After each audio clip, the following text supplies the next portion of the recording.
Bonjour Marlon.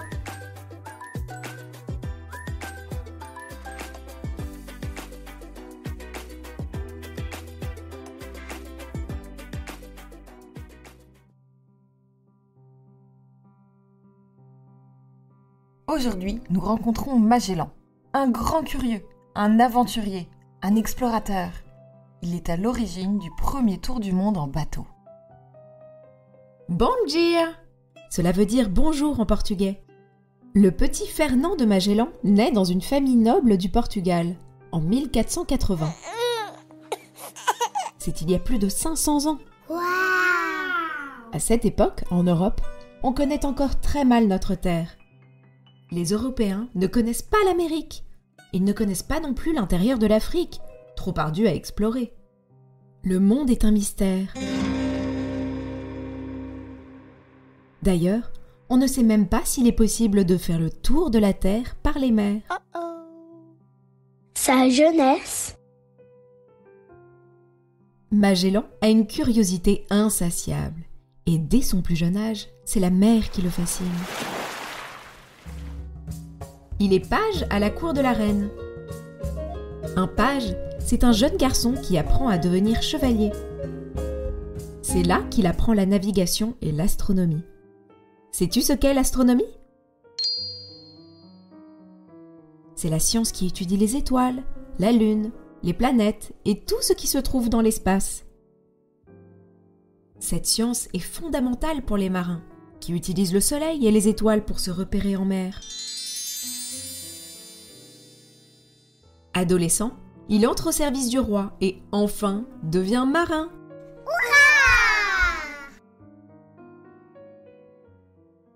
Ses premières courageuses explorations. Magellan fait partie d'une expédition vers les Indes, pour la ville portuaire de Malacca. À l'époque, le commerce des Indes fait rage et les Portugais veulent en prendre le contrôle. Or, le sultan de Malacca apprend leur arrivée imminente. Il entend que les Portugais sont sans merci et n'hésitent pas à faire preuve de violence pour parvenir à leur fin. Le sultan convainc donc sa population de tendre un piège à l'équipage, dont Magellan fait partie. Il feigne de les accueillir généreusement afin que les Portugais ne se méfient pas. Alors, ils les attaqueront.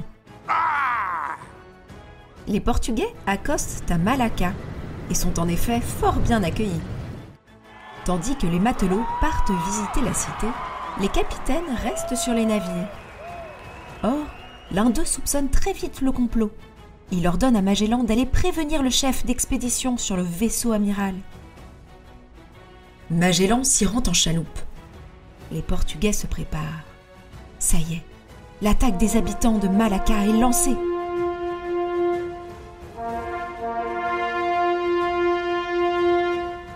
Les Portugais larguent les amarres et s'enfuient. Catastrophe. Un des amis de Magellan est à terre et pris par les assaillants. Magellan se précipite à sa rescousse. Il réussit à lui sauver la vie et tous deux s'échappent à bord d'une barque pour regagner leur navire. Quel immense courage! Hélas, beaucoup d'hommes ne sont pas sauvés et c'est une défaite terrible pour les Portugais. 2 ans plus tard, les Portugais prennent cependant la ville de Malacca et Magellan fait à nouveau partie de l'expédition. En 1512, Magellan retourne au Portugal. Cela fait 7 ans qu'il navigue et il ne reconnaît pas son pays. Le Portugal a incroyablement changé, s'est enrichi grâce au commerce des Indes et grâce aux exploits des marins. Malheureusement, il découvre que son pays n'offre aucune reconnaissance ni récompense aux navigateurs comme lui. Le roi Manuel Ier rejette en effet plusieurs fois les demandes de Magellan d'avoir accès à des missions à la hauteur de sa curiosité. Mais il ne renonce pas à ses rêves d'explorateur. Magellan a besoin de la mer pour vivre. Écoute plutôt ce qu'il en dit. La mer est dangereuse et ses tempêtes terribles, mais ces obstacles n'ont jamais été une raison suffisante pour rester à terre. Puisque le roi du Portugal ne le soutient pas, il quitte alors son pays pour l'Espagne. Son défi le plus fou. Magellan a une idée qui le taraude depuis quelque temps. Il faut dire qu'il a énormément étudié l'astronomie, la cartographie, mais aussi toutes les précédentes expéditions de grands navigateurs. Il est déjà allé aux Indes par l'Est, c'est-à-dire en contournant l'Afrique. Il veut maintenant aller aux Indes, mais en passant par l'Ouest, c'est-à-dire en contournant les Amériques. C'est un défi totalement nouveau à l'époque, et totalement fou. Car tu te souviens, on ne sait même pas si les mers vont au-delà des Amériques. Le roi d'Espagne, Charles Quint, finit cependant par accepter que Magellan mène cette folle expédition. Et pour cause, cela permettrait au royaume d'Espagne de faire commerce avec les Indes, sans utiliser le même chemin que le royaume du Portugal.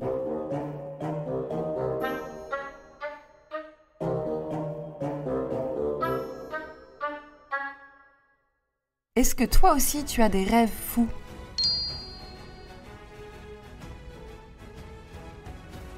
En 1519, Magellan prend la mer avec 5 navires et 240 marins. En plus d'être courageux, il est persévérant.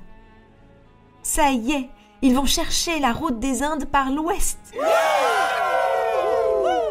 Tu imagines tous ces marins partant vers l'inconnu?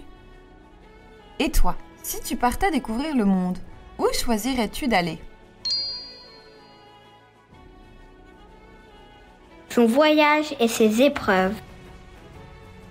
Après plusieurs mois de navigation, les navires arrivent à hauteur de l'Argentine. Là-bas, c'est le cœur de l'hiver et les conditions sont rudes pour les marins. Magellan décide donc de trouver refuge pour l'hiver dans un estuaire abrité. Un estuaire, c'est un endroit où un fleuve rencontre la mer, protégé des vents et des grandes vagues.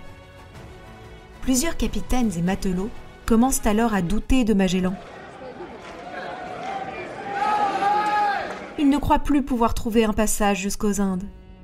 Ils décident alors de se débarrasser de lui. C'est ce qu'on appelle une mutinerie. Magellan réussit à y mettre fin et poursuivre l'aventure, mais c'est une vraie épreuve pour lui. Des épreuves? Il y en a d'autres. Au retour de l'été, un de ces 5 navires partis en exploration échoue.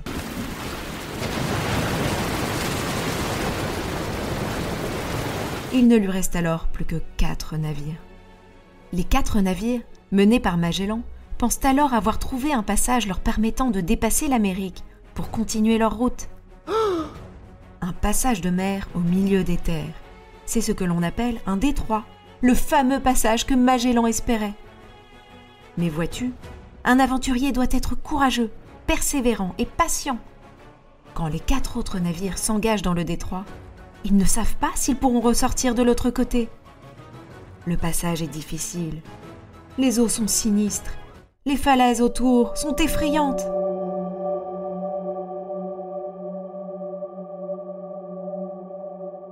Un des 4 navires se rebelle et abandonne Magellan. Plus que 3.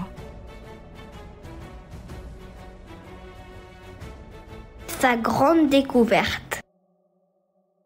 Pourtant, Magellan avait raison. C'est un détroit. Une fois arrivé au bout, une autre étendue d'eau, une autre mer s'étend devant lui. Oh, quelle émotion! Oh, quelle joie! Cette mer est si calme. Magellan l'appellera alors Pacifique, l'océan Pacifique, celui qui aspire à la paix. Après les multiples tempêtes du début de son voyage, quelle surprise! 3 mois et demi durant, les 3 navires de Magellan naviguent sans terre en vue, dans l'immensité de l'océan. L'eau potable et la nourriture viennent à manquer. Les marins en sont réduits à manger des rats, des morceaux de bois et à boire de l'eau insalubre. Ces terribles conditions affaiblissent l'équipage, mais les marins demeurent vaillants. Finalement, une île en vue. et le ravitaillement tant espéré. Et quel cadre! Face à eux s'étendent des paysages idylliques, les épices, les oiseaux bigarrés, c'est splendide. Les indigènes semblent accueillants et pacifiques. Penses-tu à un endroit que tu connais, qui t'émerveille, comme ce que Magellan et ses hommes ont ressenti en arrivant dans ces îles du Pacifique?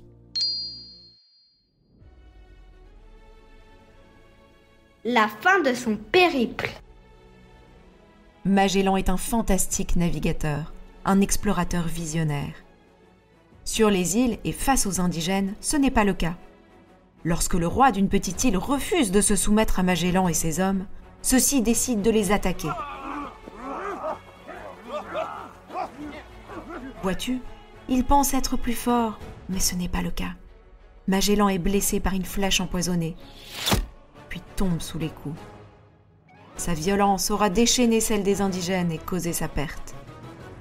Les hommes de Magellan n'ont désormais plus de chef et ne sont plus les bienvenus. Ils vont cependant aller au bout de l'idée du grand explorateur. Et ils vont reprendre la mer par l'ouest, arrivant jusqu'en Espagne.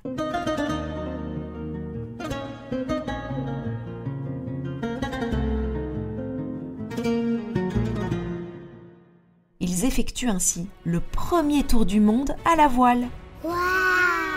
Au retour, ils ne sont cependant, hélas, plus que 18 hommes. Magellan est un personnage extraordinaire, courageux, curieux, à qui nous devons beaucoup. Mais son périple a aussi compté de nombreuses erreurs, de la violence et des revers.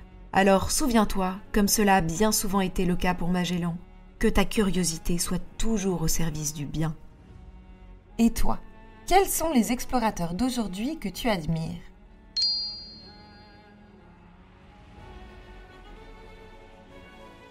Si tu en as l'occasion, tu pourras demander à tes parents de te montrer le périple de Magellan et ses hommes sur une carte ou une map monde. Particulièrement, pense bien à leur demander où se trouve le détroit de Magellan. J'espère que cette épopée t'a émerveillé et a éveillé ta curiosité. Que dirais-tu maintenant d'un petit quiz?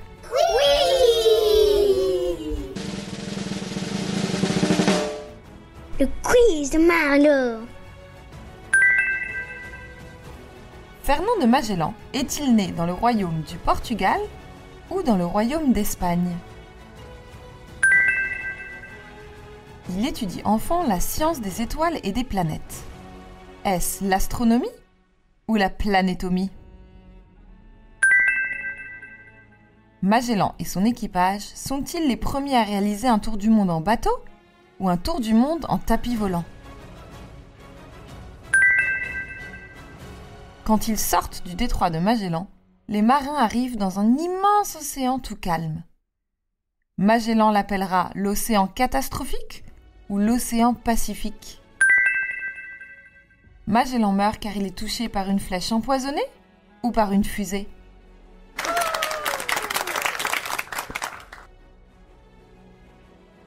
Merci, petit explorateur, et à très vite pour d'autres voyages.